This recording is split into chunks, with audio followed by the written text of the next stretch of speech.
United states of America and India அப்படிங்கிறது வந்து ஒரு பின்னி பிணைஞ்ச ஒரு உறவு அப்படின்ட்டு வந்து பல டெக்கேடா வந்து நம்ம ஊர்ல பார்த்த ஒரு விஷயம். பட் தென் அந்த அமெரிக்கன் ட்ரீம் எல்லாமே ஷேட்டர் ஆயிட்டு இருக்கு அப்படிங்கறத வந்து நம்ம வெவ்வேறு சந்தர்ப்பத்தில் வெவ்வேறு மாதிரி நம்ம வந்து பேசியிருக்கோம் நம்ம சேனல்ல. ட்ரம்ப்னுடைய அந்த அட்மினிஸ்ட்ரேஷன் வந்ததுக்கு அப்புறம் பார்த்தீங்கன்னா அவ எடுக்கக்கூடிய பாலிசிஸா இருக்கட்டும், இமிகிரேஷன் பாலிசியா இருக்கட்டும், டாக்ஸ் இம்போர்ட் அண்ட் எக்ஸ்போர்ட் டாக்ஸஸ்ல கொடுக்கக்கூடிய டாரிஃபா இருக்கட்டும், ரொம்ப ரேண்டமா தனக்கு தோணினது தனக்கு பிடிச்சது நேட்டிவ் அமெரிக்கன்ஸ்க்கு வந்து நான் நிறைய நல்லது பண்றேன் அப்படிங்கிற ஒரு ஆங்கிள் வந்து ட்ரம்ப் எடுக்கக்கூடிய எல்லா விதமான ஒரு மெஷர்ஸும் மிகப்பெரிய ஒரு கான்சிக்வன்சஸை வந்து காமிக்கிறது. நமஸ்காரம் எல்லாருக்கும், உங்களோட அஸ்ட்ராலஜர் ஷியாம் ஃப்ரம் ஆத்மசுத்தி அஸ்ட்ராலஜி. வந்து பர்மால இருந்து வந்து எப்படி வந்து நிறைய ரெஃப்யூஜிஸ் எல்லாம் வந்து துரத்தி விடப்பட்டாலோ, ஸோ இந்தியாவுக்கு வந்து என்றைக்குமே அந்த மாதிரி ஒரு கர்ஸ் இருக்கு. என்னுடைய குருஜி வந்து எப்பவுமே வந்து ஃபேமஸாக ஒரு விஷயத்த சொல்லுவார். இந்தியன்ஸ்க்கு வந்து எவ்ரி 100 to 150 இயர்ஸ் டைமிங்ல வந்து அவன் எங்கே போனாலும் அங்கேருந்து துரத்தி விடப்பட்டு திரும்பவும் தன்னுடைய நாட்டுக்கே திரும்ப வருவா.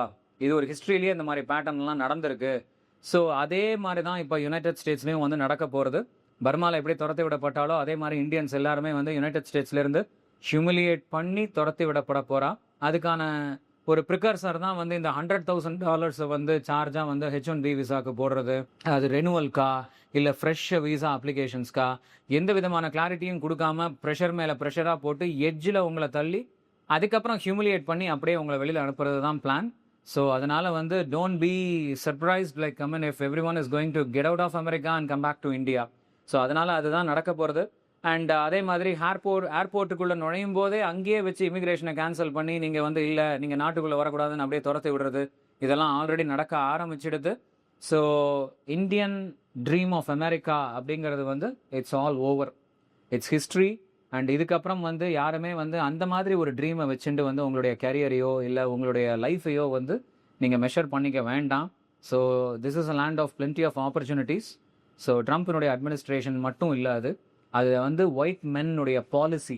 ஸோ அந்த ஒயிட் மென்னுடைய பாலிசி ஈவன் நாளை பின்ன ட்ரம்ப் போய் வேற யாராலும் வந்தாலுமே அவளுக்கு கீழே உங்களை இருக்கிற மாதிரி என்றைக்குமே வச்சுப்பாளே தவிர அவளுக்கு சரிக்கு சமமாக நீங்கள் வருவேங்கிறது அவளுக்கு தெரிஞ்சு போச்சுன்னா கண்டிப்பாக உங்களை அலோவ் பண்ண மாட்டான். பிகாஸ் எல்லா டாப்ஸ் ஒரு எம்என்சிஸ்னுடைய சிஇஓஸ் வந்து எல்லாருமே இப்போ இந்தியன்ஸாக இருக்கா. அண்ட் கமலா ஹாரிஸ் வந்து வைஸ் பிரசிடென்ட் ஆஃப் யுனைடெட் ஸ்டேட்ஸாக வர அளவுக்கு எலிவேட் ஆனது. இந்த மாதிரி வேற ஒரு கண்ட்ரியை சேர்ந்த வேற ஒரு நாட்டை சேர்ந்த ஒரு பர்சனோ ஒரு பீப்புளோ ஒரு க்ரௌடோ தன்னுடைய நாட்டில் வந்து தனக்கு கீழே இருக்கிற வரைக்கும் அவளுக்கு ஒன்றும் தெரியாது.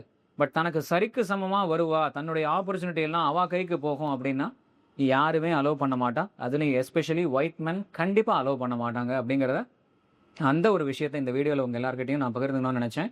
ஸோ தொடர்ந்து பாருங்க, நிறையா நல்ல விஷயங்களை தெரிஞ்சுக்கலாம். அஸ்ட்ராலஜிக்கலாகவும் சரி, ப்ரெடிக்ஷன் வைஸும் சரி, it will be very very interesting. நமஸ்காரம் அத்தனை பேருக்கும்.